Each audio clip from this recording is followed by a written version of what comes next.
ছাত্র জনতার রক্তের বিনিময়ে আমরা একটা দেশ পেয়েছি।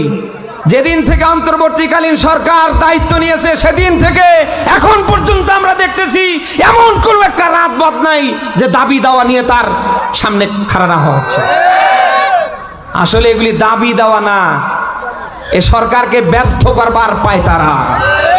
আপনারা গত কয়েকদিন আগে দেখেছেন এই যে ইসকন নামের এই ইহুদির বাচ্চারা, এরা ওই দাদা বাবুকে খুশি করার জন্য এদেশের পরিবেশকে নষ্ট করবার পায়তারা চালিয়েছে। আপনি যত কিছুই করেন টিকতে পারবেন না, কারণ জালিমের শিকড় সহ আল্লাহকে উপরে ফেলে দিয়েছে। আমরা যদিও দেখতে পাচ্ছি হাসিনা এবং তার সাঙ্গপাঙ্গরা অনেকে পালিয়ে বেড়াচ্ছে, অনেকে পালিয়ে গিয়েছে, অনেকে ধরা পড়েছে। আমরা হয়তো মনে করছি আগামীতে মনে হয় হাসিনার সাঙ্গপাঙ্গরা আবার এসে মাথা ছাড়া দেবে। ওরে ভাই, এটা কখনো সম্ভব না, কারণ জালিমকে যে জনপদ থেকে আল্লাহ উচ্ছেদ করে, শুধু আল্লাহ উচ্ছেদেই করে না, ওর শিকড় পর্যন্ত আল্লাহ উপরে ফেলে দেয়। এমন কোন অফিস, মিল, কলকারখানা, ফ্যাক্টরি, এমনকি বাড়ি পর্যন্ত, একেবারে রাস্তার ডানে বামে আপনি যত জায়গায় যখন কোথাও গিয়েছেন আপনার প্রথম নজরে পড়েছে হয় হাসিনার ছবি নতুবা বঙ্গের বল্টুর ছবি। আজ টেকনাফ থেকে তেঁতুলিয়া, রপসা থেকে পাথুরিয়া, সুন্দরবন থেকে বান্দরবন, বাংলাদেশের কোনো এক জায়গায় বঙ্গের বল্টুরও ছবি নেই, হাসিনার ছবিও নেই। এমনকি এতটা নিচু আল্লাহ করে দিয়েছে, আমরা যে বিদ্যুৎ বিলের কাগজ দেখেছি, পরের মাসেই দেখেছি কলম দিয়ে কেটে ফেলা। এখন আর নাম আছে? বলেন না কেন? বিভিন্ন জায়গায় আমরা দেখেছি, কিন্তু এখন আর ওর নাম তো দূরের কথা, ওর শিকড় আর খুঁজে পাওয়া যাচ্ছে না। জালিমদেরকে আল্লাহ শুধু ধ্বংস করেই না, এমন করে আল্লাহ ধ্বংস করে ওই জনপদ থেকে আল্লাহ ওরা একেবারে শিকড় পর্যন্ত উপরে ফেলে। এমন কালার হাসিনা এবং তার দলবলকে আমার আল্লাহ করেছে, আগামীর 100 বছরে এই নামে কেউ রাজনীতি বাংলায় করতে পারে না, পারবে না। আপনার ইসকন কি বলেন, ওটার নাম কি? ইসকন। এই উগ্রবাদী, এই সন্ত্রাসী, এই ইহুদি ভারতের দালালরা যতই চক্রান্ত করুক, যত মানুষ এদেশের ভাবমূর্তি নষ্ট করার চেষ্টা করুক, যারাই করতে যাবে প্রত্যেকেই ফাঁদের ভিতরে আটকা পড়ে যাবে।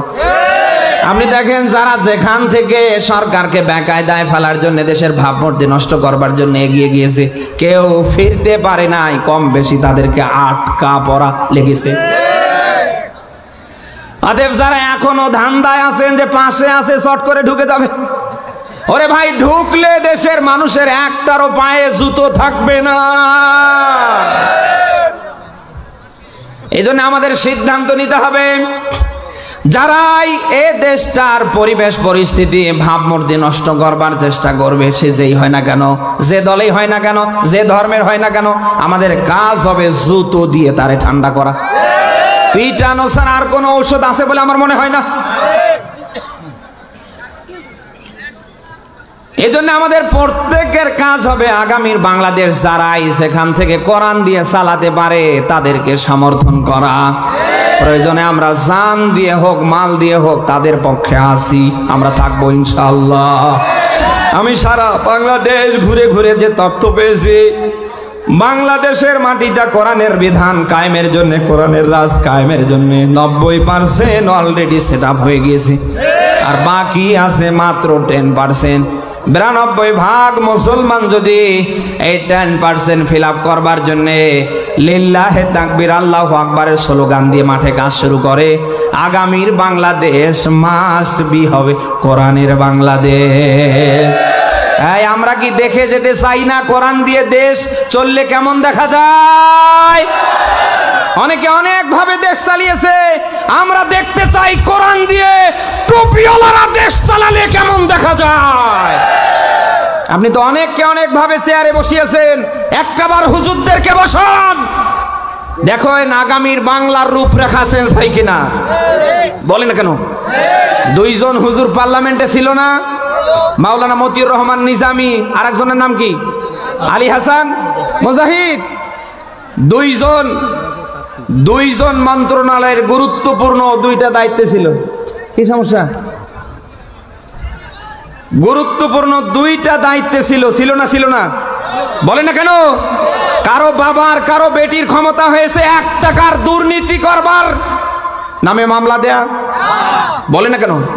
মন্ত্রণালয় থেকে 1 টাকা খেয়েছে, দুর্নীতি করেছে, কেউ এটা দেখাতে পেরেছে? পারেনি।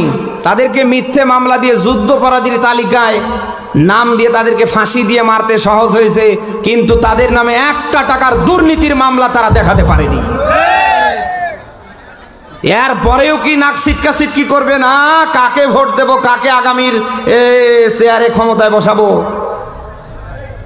বিভিন্ন জনকে আপনি বিভিন্ন ভাবে চেয়ারে বসিয়েছেন, সামনে একটা বার হুজুরদেরকে বসান, দেখেন আল্লাহর কোরআন দিয়ে দেশ চালালে কেমন দেখা যায়। মরহুম শহীদ আল্লামা সাইদি রাহিমাহুল্লাহ আমাদের মাঝে নেই। তার জীবনের সবচেয়ে বড় আশা ছিল কোরআন দিয়ে যেন দেশ চলে। কি চলে বলেন? বলেন কি দিয়ে? কোরআন দিয়ে যেন দেশ চলে। আমাদের প্রত্যেকেরই আকাঙ্ক্ষা, এই দেশের 18 কোটি মানুষের আকাঙ্ক্ষা কোরআন দিয়ে যেন আগামীর বাংলাদেশ চলে। এই আকাঙ্ক্ষা না?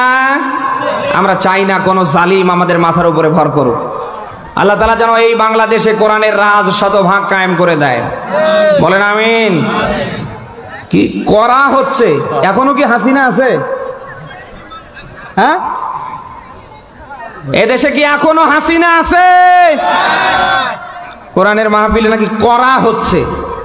হাসিনার কথা বললেও যাদের এখনো লাগছে, তাহলে আপনি চিন্তা করেন হাসিনার এর মাঝে পার্থক্যটা কি? আমার বলেন তো, বলেন।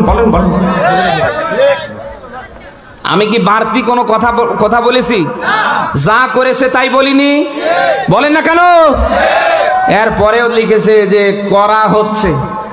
আপনি তাফসীর করেন আমলের দিকে দাঁড়াবে, আমলের ওয়াজ করে কি করবেন আপনি?